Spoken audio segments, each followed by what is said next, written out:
네, 안녕하세요. 가인텍스의 조중식 세무사입니다. 우리 연말정산 핵심과 관련된 내용들 살펴보고 있죠. 연말정산의 핵심은 결정세액을 줄이는 거고, 결정세액을 계산하는 과정을 쭉 살펴보면 그 중에 두 가지 항목, 마이너스가 되는, 마이너스는 커질수록 결정세액이 줄어들겠죠. 작아지겠죠.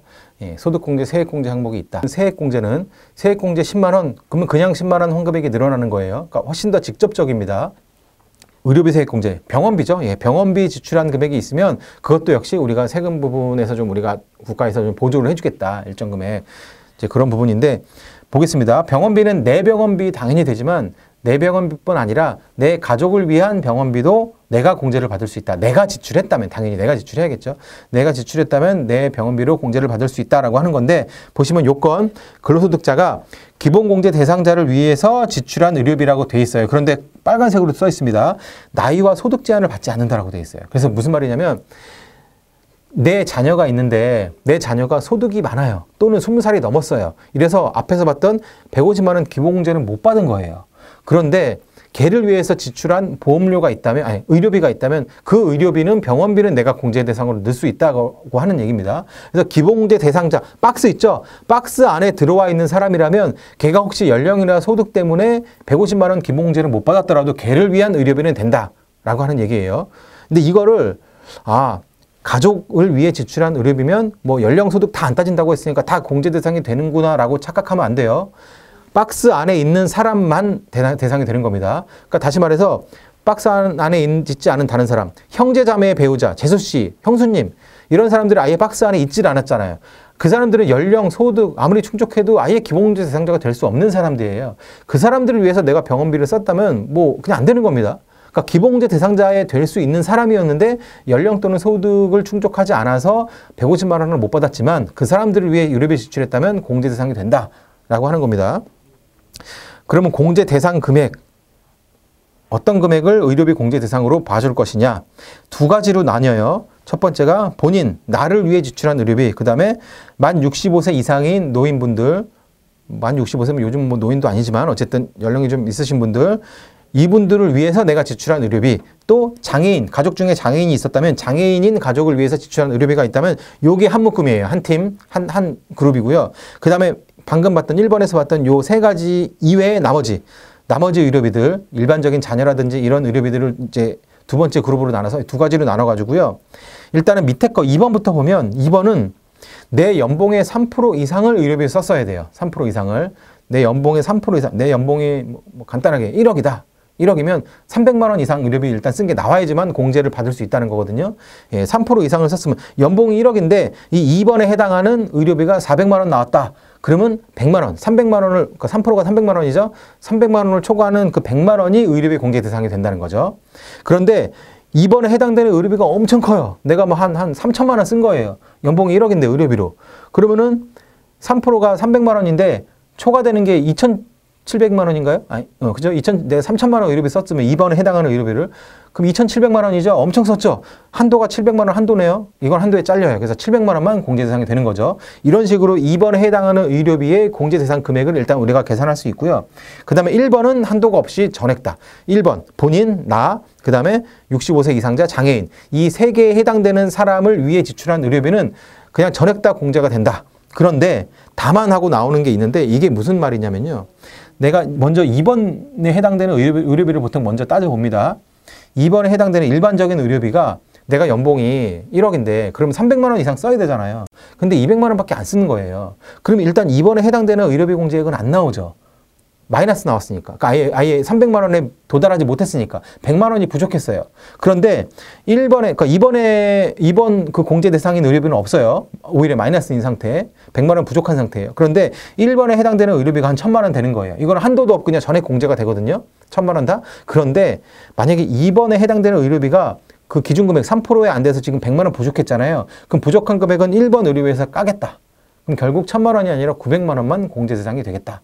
라고 하는 얘기입니다. 그래서 이거의 의미는 뭐냐면 결국 1번에 해당되는 의료비든 2번에 해당되는 의료비든 어쨌든 총 의료비가 연봉의 3%는 넘어야지만 공제를 받을 수 있는 의료비 공제액이 나온다. 이렇게 이해를 하시면 될 것 같아요.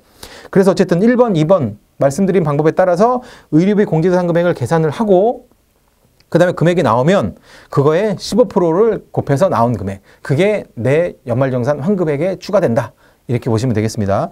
의료비 공제 대상 금액의 15%고요. 그런데 난임 시술비가 이제 요즘에 뭐 아무래도 저출산 문제가 너무 심각하다 보니까 난임 시술비도 의료비 공제 대상으로 들어왔는데 이 난임 시술비가 있다면 요거는 20%예요. 훨씬 더 뭐 아주 큰 차이는 아니지만 그래도 뭐 더 높은 비율로 해주죠. 20% 곱한 금액만큼을 세액 공제해준다라고 하는 겁니다. 그러면 공제 가능 의료비, 보통 이제 우리가 아파서 병원 가서 병원비 냈다면 이제 다 공제 대상이 될 텐데 한번 보겠습니다. 첫 번째 거는 뭐 어쩌고 저쩌고 나오는데 그냥 보통 의료비예요. 의료비, 약값 이런 것들.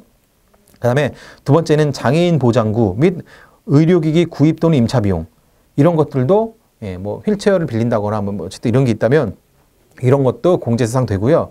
그 다음에 시력 보정용 안경 또는 콘택트 렌즈 이거는 한 명당 50만 원, 가족 한 명당 50만 원까지 공제 대상 됩니다. 그 다음에 보청기, 인공수정, 제왕절개, 라식, 라섹 이런 것들 다 대상되고요. 치과 보철, 스케일링, 틀니, 건강진단비까지 다 된다. 그 다음에 산후조리원이 새로 들어왔죠. 산후조리원 비용 같은 경우에는 연봉 7천만 원 안 되는 사람들에 대해서만 혜택을 주는데 출산 1회당 200만 원까지만 혜택을 주는 걸로 그렇게 들어와 있습니다.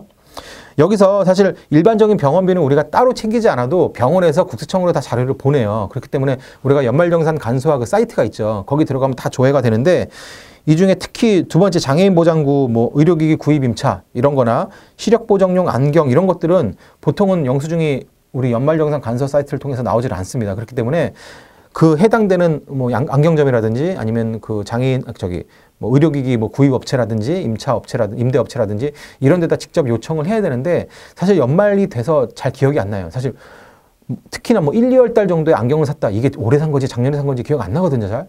아예 이런 일이 있었는지마저도 까먹을 수도 있고 그래서 여러분들 그냥 보통은 안경이라고 치면 안경을 하면 결제할 때 바로 그때 그냥 아예 요청을 해서 보관해 놓는 게 오히려 이제 여러분들 공제 누락하는 일이 없도록 하는데 좀 도움이 될 것 같아요. 그래서 이런 분들은 따로 좀 챙길 필요가 있을 것 같습니다.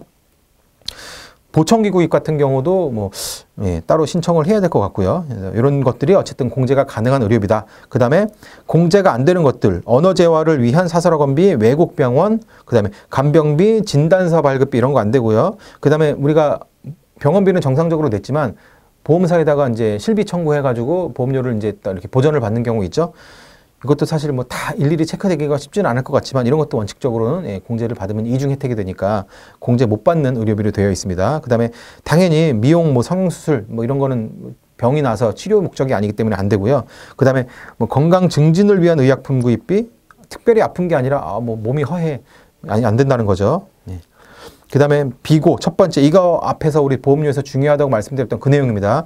부양가족을 위해서 지출한 의료비는 해당 부양가족에 대한 기본공제를 받은 사람이 공제를 적용받아야 된다라고 하는 거. 그러니까 이제 의료비를 부부 중에 남편이 부양가족으로 넣기로 했다라고 한다면 의료비는 그때부터 남편 카드로 써라. 보통 카드 많이 쓰니까 카드를 쓴다면 부인이 가서 쓰더라도 남편 카드 들고 가서 그거를 결제해라 이 얘기입니다. 그 다음에 회사를 다니다가 중간에 퇴사하거나 아니면 퇴사하고 뭐 이제 중간 어느 뭐 한 10월부터 내가 사업을 한다 이런 경우도 있을 수 있죠. 그런 경우에는 내가 근로소득자로 있었던 기간 동안 발생한 의료비까지는 공제 혜택을 받을 수 있다라는 거 정도까지 기억을 하시면 될 것 같습니다. 지금까지 의료비 공제까지 살펴봤고요. 뭐 중요한 게 몇 가지가 더 있어요. 나머지 세액 공제 중요한 항목들은 또 다음 시간에 이어서 살펴보도록 하겠습니다.